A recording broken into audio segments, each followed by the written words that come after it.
Кен сайын 100 кубтан артыграк мусор чыгарыла. Шилек, Пумала, Сибирке шушы гади эш кораллары ярдәмендә һәм эшчеләрнең тырыш хезмәте нәтиҗәсендә парк тирәсе шүптән арындырыла. Санаулы вакыт эчендә бордюр кырыйлары ак полоса булып кала. Мы хотим, чтобы наш город был чистым и красивым. Без шәһәребезнең чиста матур булуын телибез. Әмма ул бездән генә тормый. Без җыештырабыз әлбәттә. Әмма шәһәрдә яшәүчеләр дә пычратмасыннар, үз артларына чүпләрен җыйсыннар иде. Бергә җыештырырга тиешбез. Ә шәһәрнең чисталыгын саклау безнең эш.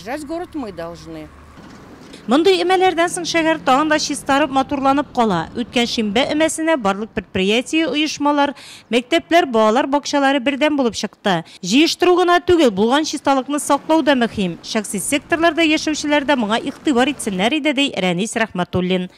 Несанкционированный, не говорит булсалар күп бәрәләр. Без бит инде дәрсен әйткәндә идәге мусорны гына җыярга тиеш, контейнерларны гына.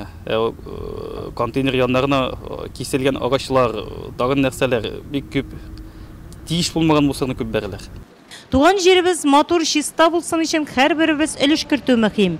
2 айлык санитар чистарту башланганнан бирле бүгенге көнгә кадәр шәһәрдән 2450 куб шүп чыгарылган. Шимбә эмәләре дәвам итә. Шәһәр күләм планеркада да көньяк-көнчыгыш зонасы белгече Римма Минибаева чыгыш ясады һәм җитәкчеләр алдына конкрет бурычлар куйды. Ел башыннан бирле 30 шүп калдыклары ташланган урыннар ачыкланды. Табигать законнарындагы барлык хукук бозулар һәм Татарстан Республикасы тирә-якны саклау һәм экология, табигый ресурслар министрлыгы эшчәнлеге турында социаль челтәрдә белә аласыз. Тирә-ягыбызда чиста икән, күңелебез дә пак булыр.